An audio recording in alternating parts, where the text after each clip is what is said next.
Como les comentaba, vamos a tener el gusto de tener con nosotros nuevamente a Farid Cajat. Él tiene un podcast del Comité de Lectura llamado Escena Internacional, que se difunde 3 días a la semana y al cual pueden ustedes acceder a través de una suscripción del Comité de Lectura. Pero hoy tenemos el gusto de poder escuchar su perspectiva respecto a dos temas importantes a nivel internacional. Por un lado, el paro nacional en Ecuador, que ya lleva 14 días, y la decisión de la Corte Suprema de los Estados Unidos de retirarle la protección al derecho al aborto. ¿Cómo estás, Farid? Muy buenas tardes y bienvenido nuevamente a Comité Domingo. Gracias. Buenas noches. Buenas noches. Empecemos con el paro nacional en Ecuador. Son 14 días. Este paro ha sido convocado por la Confederación de Nacionalidades Indígenas de Ecuador. Hasta el momento se calcula, de acuerdo con las cifras oficiales, 5 fallecidos, 500 millones de dólares perdidos, y se teme que en un par de días se tenga que detener la producción petrolera en Ecuador, uno de los principales motores y fuentes de recursos para la economía ecuatoriana. Cuéntanos un poco en qué contexto es que se inicia el paro, qué es lo que busca esta Confederación de Nacionales Indígenas de Ecuador y qué tan cerca o qué tan lejos, más bien en el horizonte, se ve la posibilidad de que las movilizaciones terminen pronto. A ver, comenzabas el programa hablando del paro de transportistas que se iniciaría mañana y de la situación en el agro, ¿no? Los problemas debidos a inflación por alza de precio de los alimentos a nivel internacional por la guerra en Ucrania, fundamentalmente, y también la escasez o alza de precios de fertilizantes, por la misma razón. Eso no afecta solo a Perú, o sea, en Ecuador ambos son también temas. El precio de los combustibles también fue el tema fundamental en las movilizaciones de 2019 contra el gobierno de Lenín Moreno, también convocadas por la Confederación de Nacionalidades Indígenas del Ecuador.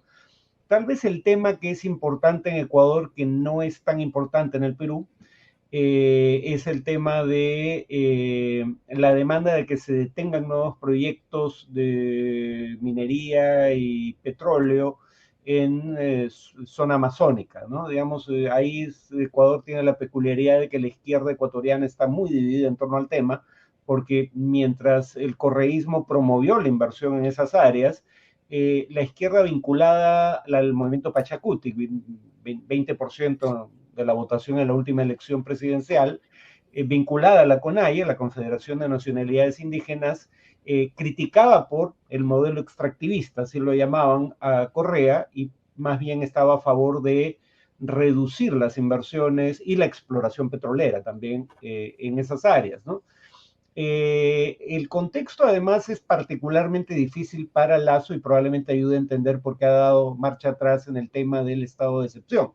Uno, tiene las organizaciones con mayor capacidad de movilización de la región, probablemente, la CONAIE, y las movilizaciones no han disminuido con las medidas adoptadas por el gobierno. Dos, es un presidente sumamente impopular. A los 100 días de su gestión tenía 71% de aprobación, ahora tiene 81% de desaprobación. Y tres, hay un pedido de destitución en el Congreso que se va a votar en 3 días. Entonces el gobierno, en una posición de extrema debilidad, ha dado marcha atrás en el tema de el estado de excepción y parece que va a dar marcha atrás en otros temas también. Sí, ese estado de excepción se había declarado en las provincias de Chimborazo, Tungurahua, Cotopaxi, Pichincha, Pastaza e Imbabura. Pastaza es donde está Puyo, que es una de las ciudades donde más movilizaciones violentas se ha visto, Uh -huh. incluyendo a Quito. Y quería ver si podíamos revisar estos 10 puntos, ¿no? Que son los 10 puntos que están dentro de la agenda de la Confederación de Nacionales Indígenas de Ecuador, que se han definido y sobre los cuales al parecer no hay mucho espacio de negociación, ¿no?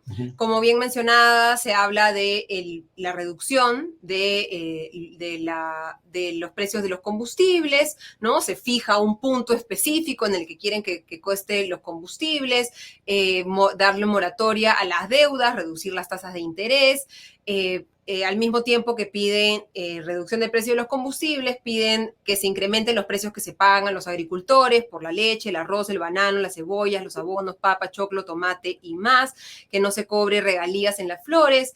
que se dé empleo y derechos laborales, políticas de inversión pública para frenar la precarización laboral y asegurar el sostenimiento de la economía popular. Y sobre ese punto quería consultarte, Farid, escuchaba tu podcast esta semana en Escena Internacional, y el tema laboral es un tema también central en esta discusión, ¿no? Sí, bueno, la CONAIE en principio no tiene ese como un tema fundamental, no es un gremio sindical, pero la CONAIE articula otras organizaciones sociales que participan de las movilizaciones y en parte para que acepten el liderazgo de la CONAIE integra en su plataforma demandas sindicales o estudiantiles y con eso logra una convocatoria mucho más amplia. Pero en todo caso, claro, esto es casi un programa de gobierno alternativo, ¿no? No solo en el plano laboral, y es discutible que los temas de controles de precios sean la mejor manera de lidiar con estos problemas. Como hemos aprendido en el Perú en los 80, ¿no? Pues sí, sí, y bueno, además el subsidio al petróleo, también lo aprendimos aquí, tiene consecuencias negativas que no se previeron inicialmente, como que terminamos subsidiando precisamente el consumo de gasolina en Ecuador en los 80 porque como la gasolina era más barata en el Perú por el subsidio, se contrabandeaba hacia el Ecuador. Pero en todo caso, el tema es que la situación es desesperada porque habría que recordar que en América Latina llueve sobre mojado. El 2013 más o menos llega a su fin el superciclo de las materias primas. 2019 empieza la pandemia y eso también tiene efectos sobre precios de productos de primera necesidad, sobre todo por su efecto en las cadenas de suministros y en los costos de transporte. Y ahora tenemos los efectos de la guerra en Ucrania. Entonces, no es un problema exclusivo del Ecuador. Lo que sí es algo peculiar del Ecuador es que tenemos una situación en la cual tienes una organización como la CONAI que tiene una capacidad de movilización comprobada, cuyas movilizaciones han llevado a la caída de dos gobiernos, el de Maguad y el de Gutiérrez, y al retroceso en las medidas de política económica, derogación sobre todo del subsidio a los combustibles, durante el gobierno de Lenín Moreno, y creo que bajo las circunstancias que ya describí también van a llevar al retroceso en la posición del actual gobierno. Pero a diferencia, por ejemplo, del MAS boliviano, la CONAIE tiene poder de veto, pero no tanto de propuesta, porque no gana elecciones a través de su brazo político, el movimiento Pachacuti. Entonces casi siempre está en la oposición y demostrando la capacidad de movilización que vemos ahora, los presidentes retroceden, pero los problemas no se resuelven en el fondo. Y estamos, digamos, en este ciclo en el que vemos que, como hemos visto, esta agenda es similar a la que se reclamaba en el 2019, ¿no? Donde hemos visto Claro. también las protestas. Comentabas también el tema que se va a debatir, acá, bueno, vemos los siguientes 10 puntos, ¿no?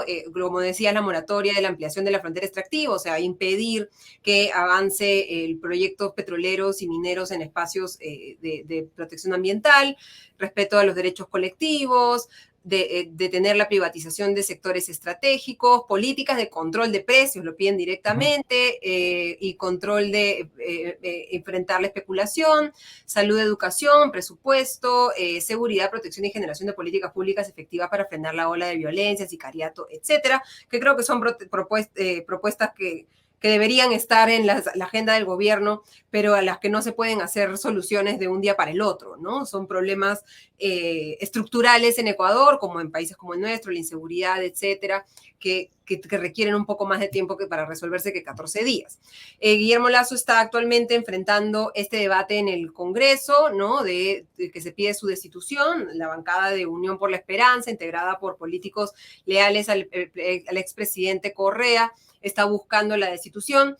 ¿Crees que es posible que prospere en la Asamblea Nacional, en el Parlamento de Ecuador, esta búsqueda de sacar a Lasso?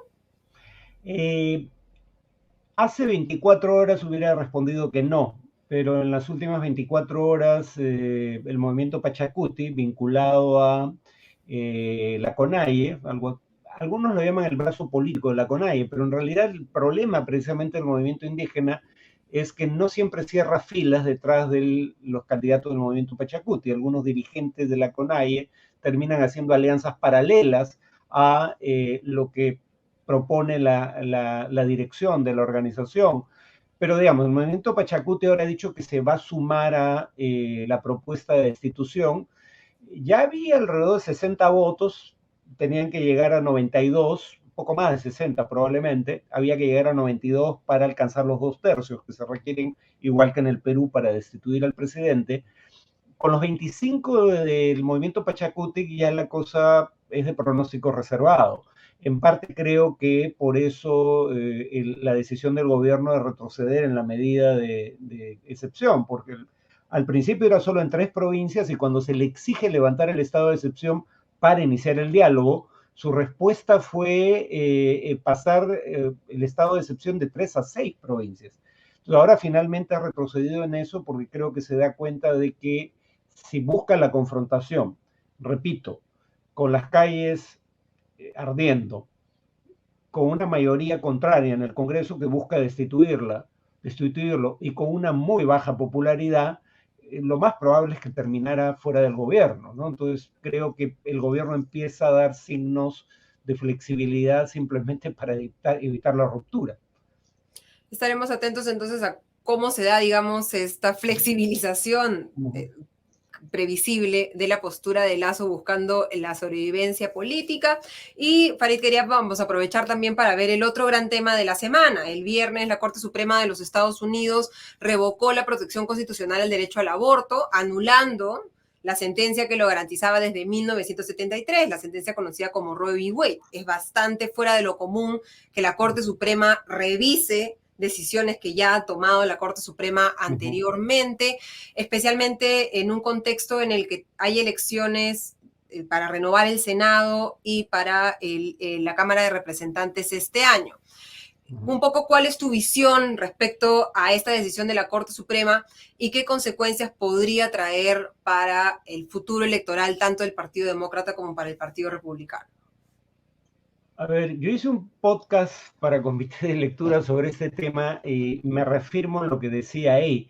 Si esto se detuviera con Roe versus Wade, o sea, la derogación del caso que convirtió en legal a nivel federal, es decir, a nivel nacional, el derecho de una mujer a abortar, probablemente no haría tanta diferencia en favor de los demócratas. Los demócratas tienen digamos, una pelea cuesta arriba por la inflación más alta en 40 años, porque la economía está empezando a dar señales de debilidad, tal vez no entre en recesión, pero las tasas de crecimiento se están reduciendo, y porque Biden se las ha ingeniado para ser aún menos popular que Trump, que era un presidente poco popular para estándares históricos. En ese contexto, los demócratas iban hacia una debacle en noviembre. Y una de las cosas que podría ayudarlos es que se levanten otros temas en donde sus posiciones tienen respaldo mayoritario, uno de los cuales es el aborto. 49% de los norteamericanos estaban en contra de reducir los derechos de las mujeres a decidir en torno al aborto, bajo cualquier circunstancia. 49%, la mitad prácticamente. Y ese número crece hasta 2/3 de la población aproximadamente, si se pregunta sobre eliminar el derecho al aborto en caso de inviabilidad del feto, riesgo de salud para la madre, violación, incesto, ahí la gente que apoya mantener el derecho al aborto crece a 64, 65%, o sea, 2/3 de la población. Entonces, aunque el tema moviliza las bases de ambas fuerzas políticas, claramente habiendo una mayoría amplia en favor de mantener, por lo menos en ciertos escenarios, el derecho al aborto, esto puede ayudar a los demócratas más que a los republicanos. Pero la cosa es más grave, eso es algo que me terminaba diciendo en el podcast, la cosa es más grave porque ya la Corte Suprema está tomando decisiones en la misma línea en otros temas como el derecho a portar armas. Y en el caso específico del aborto, la norma constitucional, la 14ª enmienda que se usó para justificar el derecho al aborto es la misma que se usó para justificar declarar inconstitucionales las leyes contra la sodomía, es decir, las leyes contra las relaciones homosexuales masculinas, declarar inconstitucional el derecho a, o mejor dicho, sí, se declaró que era constitucional y que no podía derogarse por normas estatales el derecho de parejas casadas a obtener métodos anticonceptivos. En el año 65 un Estado quiso prohibir el acceso a métodos anticonceptivos a parejas casadas. Y es la misma norma, el derecho a la privacidad que derivaría de la 14ª enmienda, que se utilizó en alguna medida también para aprobar el matrimonio entre personas del mismo sexo. Y el juez Clarence Thomas ya ha dicho que él va por esas otras normas, por lo menos en lo personal, a partir de ahora. Entonces, si la Corte Suprema empieza a actuar en estos otros frentes de manera simultánea, teniendo en todos ellos a la mayoría del electorado en contra, va a probablemente ayudar a los demócratas en las elecciones de noviembre. Si los va a ayudar lo suficiente para evitar perder una o las dos cámaras del Congreso está por verse. Pero yo hace unos días hubiera dicho que los demócratas van a perder con certeza ambas cámaras del Congreso. Ahora ya no estaría tan seguro sobre el Senado, y si esto continúa así, digamos, creo que la elección sería de pronóstico reservado. Sí, porque digamos, recordemos que en Estados Unidos el voto es voluntario y por lo tanto lo que se requiere, quien gana, digamos, es quien logra movilizar a la mayor cantidad de personas a sentir que hay una urgencia de ir a votar. Esta urgencia no se sintió en los demócratas cuando fue elegido Donald Trump, que al final lo que hizo durante su gobierno fue nominar a 3 magistrados conservadores a la Corte Suprema, Neil Gorsuch, Brett Kavanaugh y Amy Coney Barrett, que son los que han inclinado la balanza en la Corte Suprema de 6 conservadores frente a 3 liberales y que permitirían que esta búsqueda del juez Clarence Thomas de eliminar derechos como la anticoncepción, las relaciones entre personas del mismo sexo y el matrimonio igualitario se vean más cerca que nunca. La urgencia, lo que va a cambiar inmediatamente es el aborto, ¿no? Que debido a Roe v. Wade se creaba de alguna manera 3 trimestres en el embarazo de una mujer, ¿no? Uno, el primero, en el que no se podía limitar por ninguna ley estatal el derecho al aborto, un segundo trimestre en el que había la posibilidad de hacerlo, y 14 estados ya han aprobado leyes que se consideran desencadenantes, que se activan de manera inmediata ahora que se ha anulado Roe v. Wade, y que donde por lo tanto sería imposible en muchos casos obtener un aborto, como Arkansas, Idaho, Kentucky, Luisiana, Mississippi, Missouri, Dakota del Norte, Oklahoma, Dakota del Sur, Tennessee, Texas, Utah, Wyoming y otros 4 estados como Arizona, Florida, Wisconsin, Alabama, en la que entrarían en rigor también otras leyes contra el aborto. En términos de los derechos en los Estados Unidos, vemos que digamos, el aborto es un tema bastante que divide, ¿no? Los que están en contra están muy en contra, los que están a favor están muy a favor, pero se da un cambio inmediato que podría generar que mujeres que tenían pensado tener un aborto la próxima semana no puedan acceder a ello, ¿no? Claro, digamos, lo que la Corte Suprema ha dicho es que no hay un derecho constitucional al aborto, con lo cual no ha prohibido la práctica. Lo que ha establecido es que la definición de si la práctica debe ser legal o no y bajo qué circunstancias corresponde a los estados, no a la Corte Suprema definirlo. También podría definirlo a nivel nacional el Congreso, pero el Congreso no lo ha hecho hasta ahora. Los demócratas creo que van a apuntar a buscar legislación nacional en torno al tema y claramente probablemente no consigan aprobarla, salvo que lo hagan de acá a noviembre, ¿no? Pero incluso ahí el problema es que en el Senado tampoco tienen mayoría. Y claro, tienen mayoría si se cuenta el voto de la vicepresidenta.